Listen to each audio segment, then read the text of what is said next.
Let's talk about the rise of Mabata and 969 movement since 2012, shortly after the by-election in which Aung San Suu Kyi's party won Yeah. majority of votes. There has been a rise of extremist Buddhist uh, elements in this society, and then it is very worrying for a lot of people. And there has been less and less tolerance, very diverse, ethnically diverse, and country. A lot of people are saying that before the election, uh, we should also look into, uh, uh, we should be well guarded about the direction, the movement of Mapata, and how they're going to disrupt, how they're going to play out in this election, trying to influence the voters and trying to create a different kind of favorable situation in this country. Well, I don't know what the movement is going to do in the election. It's worrisome enough what they've done already.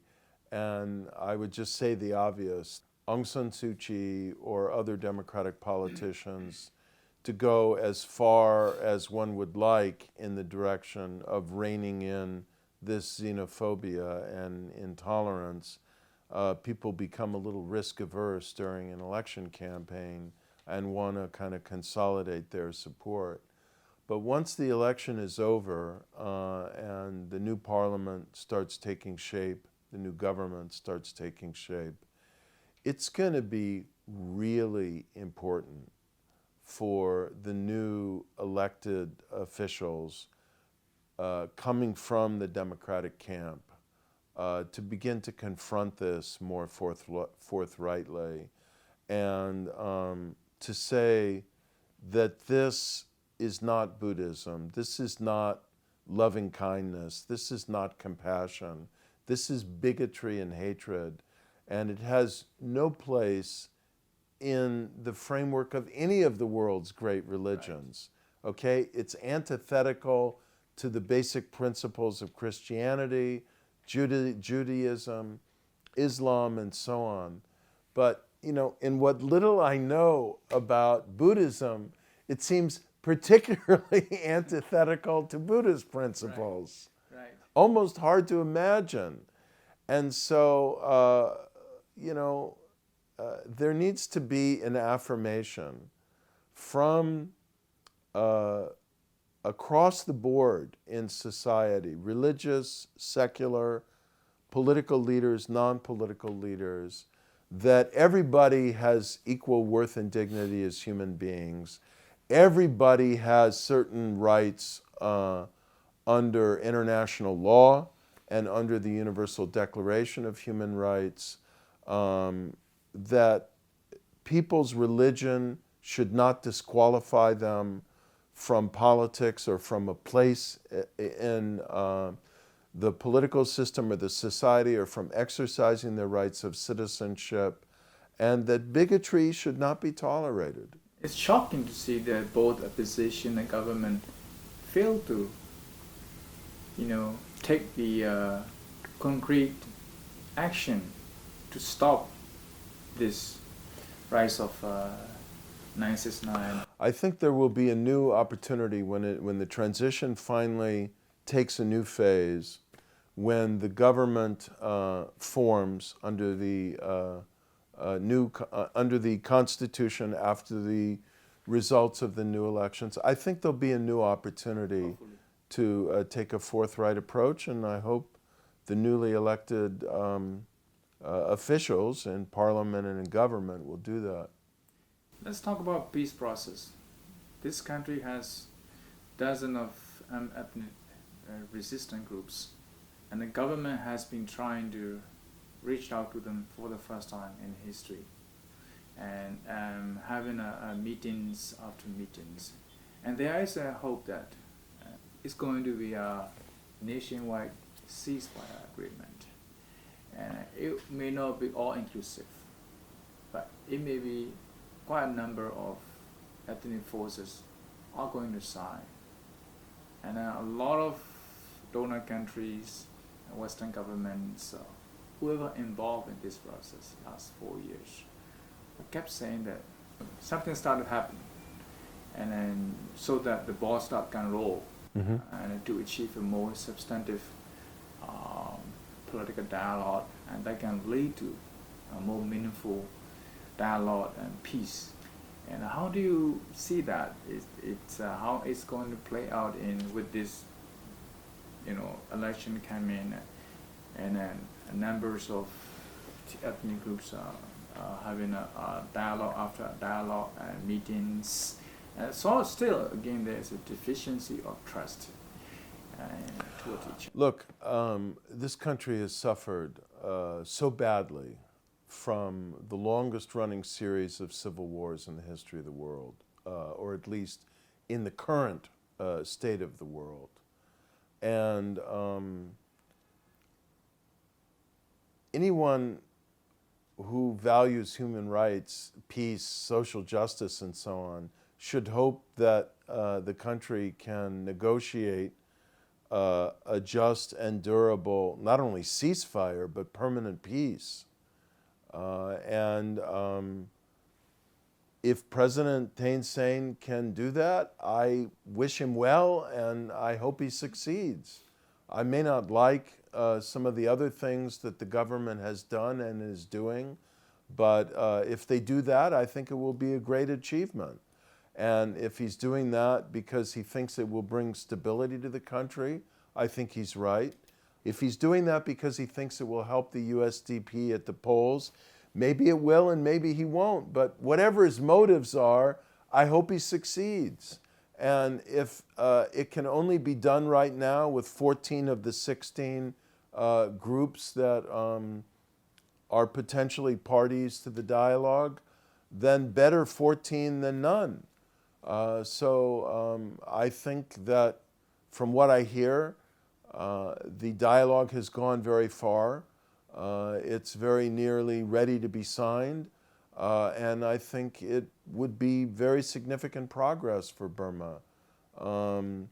This country has had enough fighting, enough violence, enough war, anything that can be done to settle these conflicts and produce peace under a federal system, which is, I think, a very important principle that the armed groups have been seeking, is going to be progress for the country. Do you think that military is going to accommodate the genuine federal union in this country? Look, the military has a history of favoring centralized rule. So I'm sure there will be,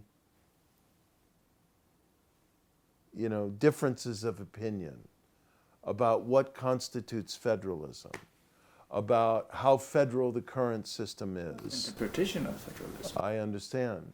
But the point is, it's better to move this dispute to the parliament and the political bargaining table than to have it continue to play out or be at constant risk of flaring up on the military battlefield.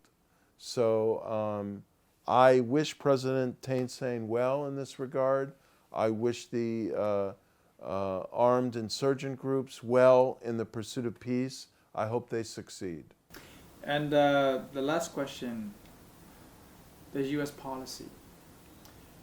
Do you think with this backsliding, serious backsliding and political backsliding in this country, a lot of people are saying that it is going to be difficult to reimpose some measure, or at least to say sanctions, or continue to exercise carrot-and-stick policy until this country achieve more openness, a democratic government led by the people, and more of a substantive political concession being made from the other side, military.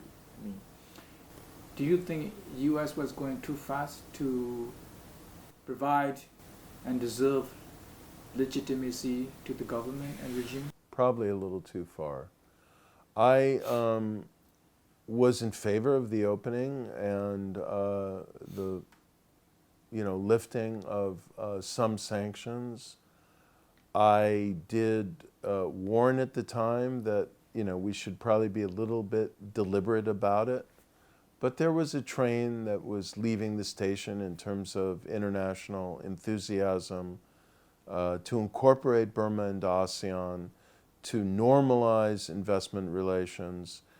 Look, there's a connectivity revolution happening in Burma now. Everybody's getting cell phones. Internet is spreading. This can only be a good thing for freedom and democracy in the long run. And it wouldn't be happening with this kind of vigor and foreign investment.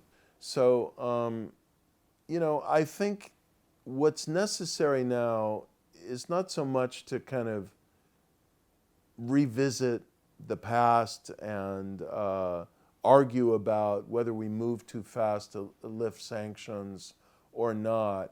It's to think about next steps. And I can tell you this, Burma occupies a special place in the hearts and minds of many members of Congress and significant parts of American society. There's just a special relationship it's like South Africa in the 1980s and 90s. People in the United States have come to care about it a great deal and feel a kind of moral and emotional and symbolic investment in this transition. And if this transition turns out to be a fraud, and there is a massive distortion of the vote and grave electoral miscarriage, I think it will have very serious consequences for our bilateral relations and for investor judgments about stability in Burma. People are not going to simply take this happily and say, okay, you rigged yourself back into power. I guess we'll just go about our daily business. People are going to be angry and upset inside Burma and outside Burma. And so I think that there will probably be some awareness of this among actors who might be tempted to behave in less democratic ways, and hopefully that will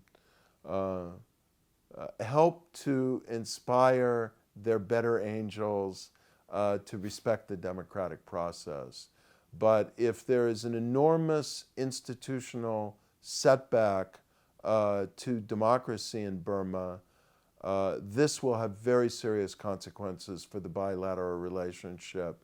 And I am pretty confident that if it doesn't happen while Barack Obama is president, because after all, he's only going to be president for basically another 9 months after the next government takes power.